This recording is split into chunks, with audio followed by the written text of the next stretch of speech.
I'm Dr. Fiona Lovely, and this is the Not Your Mother's Menopause podcast.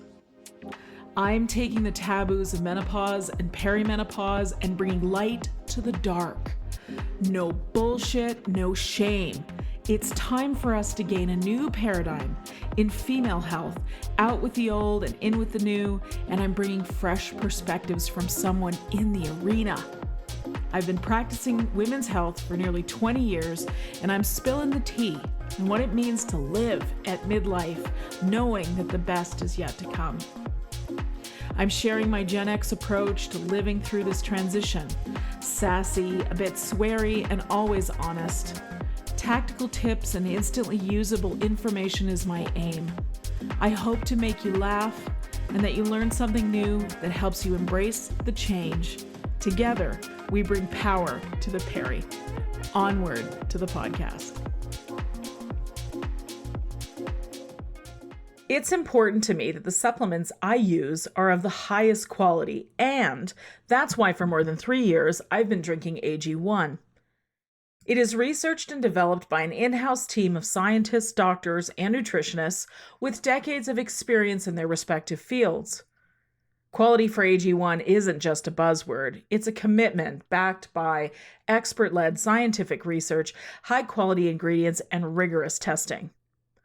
I know I can trust what's in every scoop of AG1 because they obsess over product quality, the standards of manufacturing partners, and sustainable practices. It's easy and fast to use. Drinking AG1 mixed with water in 1 scoop a day covers my nutritional bases. Prebiotics, probiotics, digestive enzymes for gut support, B vitamins and rhodiola for energy support, folate, magnesium, and ashwagandha for stress support, and vitamin C and zinc for my immune health. So if you want to replace your multivitamin and more, start with AG1. Try AG1 and get a free 1-year supply of vitamin D plus K2 and 5 free travel packs with your first subscription at drinkag1.com/Fiona Lovely. That's drinkag1.com/Fiona Lovely.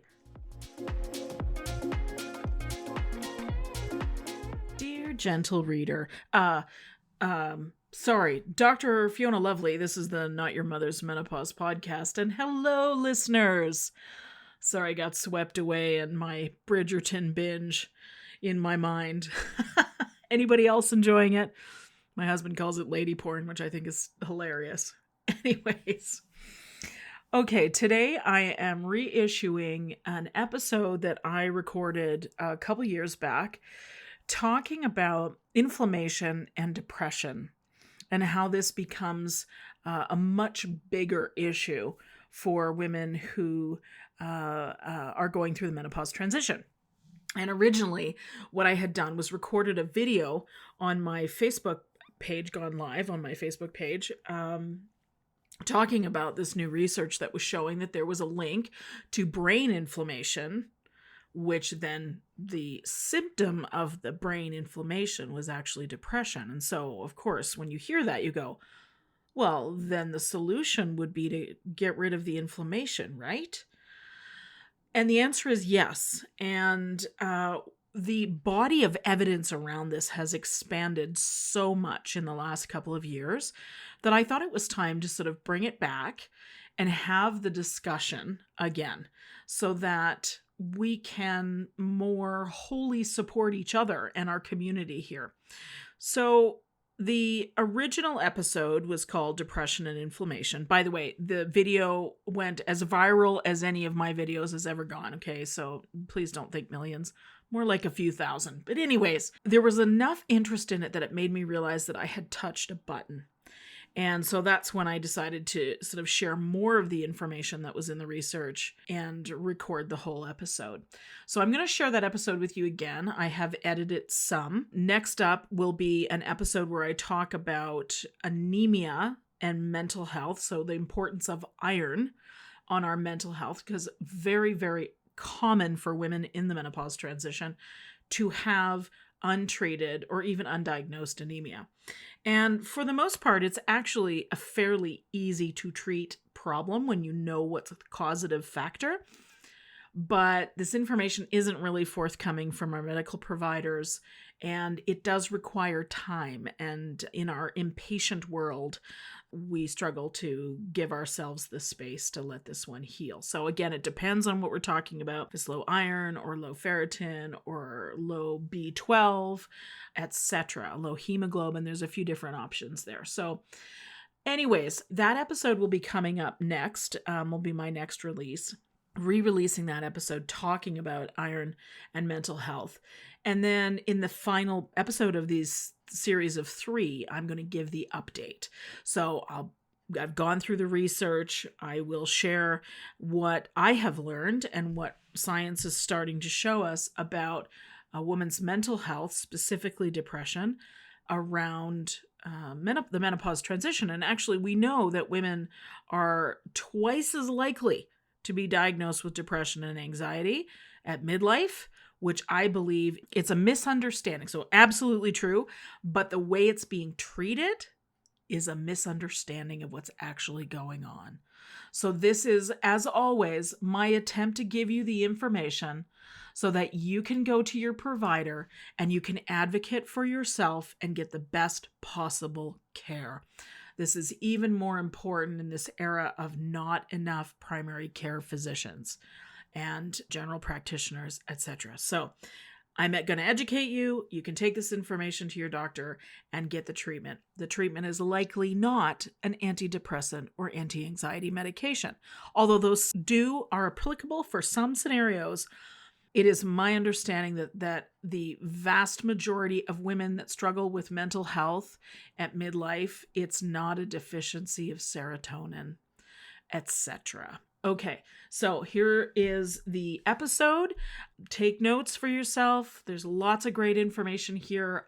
It all still stands. Anything we've left in is still useful.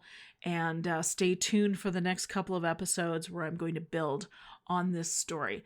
As always, I'm grateful that you have tuned in to the show today, and I hope this information is super useful for you. That is always my goal. Please follow me on Instagram and TikTok at Dr. Fiona Lovely, and you can find me on Facebook at Not Your Mother's Menopause Podcast on Facebook. Thank you again, gentle readers. Until next time, be well. When we're talking about depression, it's a very, very common occurrence. Something like 1 in 3 women that come into my office are actually taking antidepressants. And as you guys know, I say this often, this is definitely an issue for women and women's health, and that's what this podcast is about. But it is also a societal issue. This is something we are struggling with as a society. We're now seeing kids with depression. We're seeing men and women equally. So again, I'm going to tackle, for the most part, women's health here, but most of the things I'm talking about here are applicable to anyone that's experiencing depression. It turns out that inflammation and depression have what's called a bidirectional relationship. And what that means is one influences the other. So you get inflammation and one of the side effects can be depression, or you feel depressed and one of the side effects can be inflammation. And so there becomes this real cycle, if you will, where they just feed each other. And just telling you that, I'm going to say, does it feel right to you only treating neurotransmitters through a prescription medication? It certainly doesn't seem right to me. So let's go a little further into the science of that. So it turns out that one of the ways that the researchers figured this out was that people who have depression have a system flooded with cytokines, which is a part of the immune system. And it's a part of the immune system that essentially flips a switch in the brain that says, time to rest.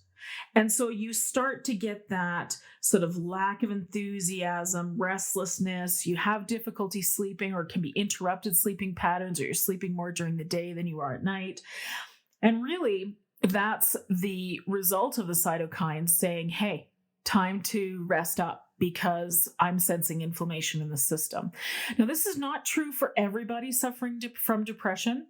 But I believe, after reading the research, that this is at least 50% of people who are coming into my office, women complaining about various perimenopausal symptoms, of which depression is one of them. And I think that this information can benefit you, even if it's primarily a neurotransmitter problem. This can actually still help too. So back to the cytokines. So the cytokines flip a switch. And of course, what turns on cytokines is inflammation. And when the body senses inflammation, it has a stress response because it's not sure if it has to close a wound or call other parts of the immune system into action to keep infections at bay, etc. And that's part of the reason that happens. Now, people who are depressed, just like people who are inflamed, have systems loaded with cytokines. Really, really interesting. And it turns out that when the depression goes into remission, the cytokines halt at the same time. So the question is, how do you control the cytokines turning on and off, that switch in your brain that says, hey, I'm depressed, but I'm also inflamed, so I need some help here? And the key to that, of course, is often lifestyle modifications, specifically diet. But what's interesting is that the equation can be stress plus inflammation equals depression. But it can just as likely be depression plus stress equals inflammation. So again, there's that whole constant loop where you need to break into the cycle in order to make it happen. And again, the sickness switch that results from negative health behaviors, which result in inflammation, which then cause the cytokine release, which then can turn on the depressive-like symptoms, so what we're calling depression, is something that you are absolutely in control of. It's not a lack of your SSRI drugs, your antidepressant drugs. It's a matter of something that you can control once you become aware of it. So how do you interrupt the pattern? You have to break into the cycle at some point. And there are other factors that are influencing this cluster of symptomatology. So you have stress is a big one. You guys listen to the cast. You know I talk about stress a ton. This one's not going to be any different. And as you know, it's stuff I'm dealing with myself. Some days I do better than others. By the way, after I'm done recording this cast now, I'm off to the gym. Just again, I'm going to do the things that I tell you is the right thing to do. I have to remind myself every day to be congruent as well. So please understand, I'm not standing on a soapbox telling you need to do this because I do it. I'm saying, hey, I struggle too, sister.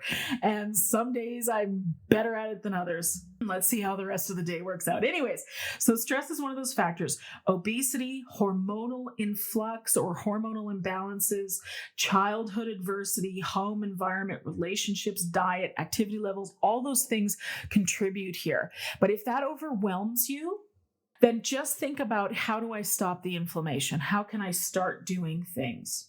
So again, knowing this all, does it make sense at all to treat only the brain chemicals with a pill? Of course it doesn't. When you in order to properly put depression into remission, you must tackle it from a few angles. And the number one is, again, here's where we get tactical. I'm going to give you the goods here so you can start to do it right now. First of all, awareness. Okay. So just becoming aware of how potentially things that we call in research negative health behaviors can influence how you feel every day, mentally, emotionally, and physically, is the number one first step. Number two is get the inflammation down. So here's how you do that. There's three things primarily that cause, from a food point of view, that cause inflammation. And these are the biggest factors other than stress: grains, dairy, and sugar. Yes, all of the delicious things. So here's what happens. Grains and dairy cause an immune reaction to everybody. Now, most of us, depending on how we're doing in terms of other health areas, can handle the intestinal permeability or leaky gut that comes from having these substances in our diet. But there can be something that tips the scale. Is it stress? Is it midlife? Is it breakup of a relationship? Is it a health crisis? Is it perimenopause? Like, that's why we're here, right? So quite likely it's some part of perimenopause that causes you to no longer be able to repair the intestinal impermeability that you get from these foods, which are causing the allergic reaction, which causes the inflammatory reaction, which causes the cytokines to turn on and can result in depression. So eliminating grains, eliminating dairy, and limiting your sugar. So here's how you do this. Everybody does this a little bit differently. If you can just take those foods out of your diet and be happy, I say power to you, sister. It's hard to do, but if it makes you feel like you can function and you're happy with that, you'll be so much healthier than the rest of us that are dabbling. What you can do is an elimination type diet where you eliminate all grains for a month and then you start to add them back one at a time. So let's say you'll do rice once a day for a few days. See how you feel. If you feel pretty good, you don't have any sense that you're feeling poorly, then you probably are fine with rice. You can do the same with corn, with barley. Wheat seems to be the universal allergen, so you can certainly try it. But that's how you would go about eliminating some of these foods, is you'll figure out which ones are causing you the most trouble, and that can change at any time. So just when you think you got it figured out, you may have to go back to the drawing board, but at least it's a start. Repairing intestinal permeability also requires you to be eating gut-healthy foods and taking your daily probiotic. I know I've recorded whole casts about that, so please go back and find those to get more information. Also, get your stress reduced now. However, that is your choice. That's the way to do it for you. It's different for all of us. Maybe it's a particular workout. Maybe it's working on your relationships or your self-esteem or your job or your vision for your life. It's different for everybody. Some of the research showed if you are taking an antidepressant, adding omega-3 fats and eating oily fish several times a day, plus a turmeric supplement, actually reduces the inflammatory cascade and can make your antidepressant more effective. Now, for those of you that are feeling depression or inflammation, and perhaps aren't taking an antidepressant, you can do those things anyways because they will reduce the inflammatory response and they'll be helpful. So the next thing I'm going to recommend is that you get a mental health professional to help guide you through the depression. Now, this can be a different person for everyone. It depends on what you're comfortable with. Perhaps it's a psychiatrist, psychologist, neuropsychiatrist, neuropsychologist, a social worker, a yoga instructor, a meditation, craniosacral therapy, energy work, whatever it is for you. Just make sure you're using that as you're going through this. And remember, you're not alone. And if you feel like you are alone, there are people out there that can help you. Call a friend or a coworker or a family member and ask for help. And if you don't have any of those, there are national hotlines that you can Google where someone will be there to talk to you about whatever you're experiencing and get you some help. And know that it will get better. And know that you can keep yourself well. Know that there's lots of things that you can do to control how you feel. And really begin to notice how what you eat makes you feel. That's so powerful. So powerful. Having been through this experience myself, not for depression, but for inflammation, I had joint pain. As you know, you listen to the podcast, so you know the story of how I've gone gluten-free. But I didn't have any of the gut symptoms. I just had pain in all my joints. I couldn't figure it out. So for me, grains, wheat specifically, cause me to have inflammation in my joints, which gives me pain. When you start to become aware of how you feel after you eat, it's a powerful motivator to stay away from the things that make you feel like crap. So the other thing you want to make sure you're doing is begin to chart your hormones and how you feel. There's tons of apps that are free available for your phone where you can start to chart your periods, your moods, all of that stuff if you're not already doing it. Also, exercise helps both reducing inflammation and boosting neurotransmitters to help ease depression, and it boosts confidence too. So, here's the thing about exercise. When I'm fully perimenopausal and I'm having that moment, F you when it comes to exercise. Seriously, it's the last thing. I would rather be at home in my bathrobe with a martini, right? It's like that, right? And don't anybody come near me. What is it about menopausal rage? Holy cow. Anyways, I can only hope it gets better soon. Is anybody else understanding or can relate to what I'm feeling? Anyways, the thing is to find something that makes you happy. So for me, I like swimming. I like it a lot. So when I'm knowing that I need to exercise, but I don't really feel like doing any heavy lifting, I know swimming means I'm actually doing good things for my body, but I enjoy it. So it's easy. For some people, it's dancing. I also like taking Zumba class. That's always fun for me too. It doesn't feel like exercise. Walking the dog doesn't feel like exercise, but it's still fun to do. So you'll get that balance. There'll be times you feel like doing CrossFit if that's what your choice is, or running on the treadmill or doing a cardio class. And there'll be times you won't, and it's okay. As long as you have a balance, as long as you have movement, and it's super important for brain health. Okay, find your tribe and connect. Best research is showing us that that's the way to age gracefully, is just to make sure you have connection to other human beings and you do it often. So whether it's your bridge club or your Zumba class people or your besties that you've known forever or the new ones from down the street, whatever it is, just do it and do it often. And of course, you can always connect with us on Facebook, on the Facebook group. I love that group. It's so much fun. There's also a private group that I open when I have the Menopause Help Guide available for enrollment a couple of times a year. And that group is just really good fun. And those things can make a difference. And finally, eat nutrient-dense real food. Eliminate packaging and processed anti-nutrient foods. So basically, when we have to package food, it means we usually have to tweak it somehow to make it shelf stable. And when you do that, you have to take its vital nutrients out. So it can actually take more nutrient in order to process those food than it is that you take in, if that makes sense. So farm to table food is how you want to eat. Get your produce delivered. That's what we get here in Western Canada. There's a great organic food delivery system. There's lots of those around the United States as well. Then you're getting them from your local farmer, reduces your carbon footprint. And there's some neat research that shows actually our bodies develop nutrient need dependent on the soil that we grow up around. Isn't that fascinating? So like if you live in the goiter belt, chances are you have a higher need for iodine than someone who did not grow up in the goiter belt, right? So interesting. So our bodies are constantly responding to that kind of thing. Get yourself your grass-fed, grass-finished beef producers, your farmer that produces the eggs that are free, really truly free-run eggs, not the fake free-run ones that happen in the grocery store. So, become aware of where your food is coming from, because if you're eating nutrient-dense food, man, you just can't go wrong. Anyways, as always, I hope I brought you something inspiring today. I hope I brought you something really useful today. And I always love to hear what you guys want me to talk about. And if I can help you, please don't hesitate to contact me. Best ways to do that is to go to my website, drlovely.com, and you can fill out a form there, which gets emailed to my staff.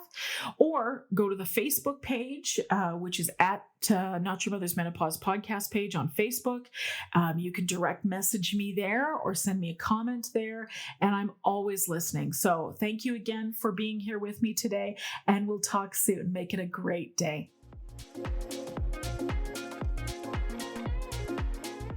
The information and other content provided in this show, or in any linked materials, is not intended and should not be construed as medical advice, nor is the information a substitute for professional medical expertise or treatment.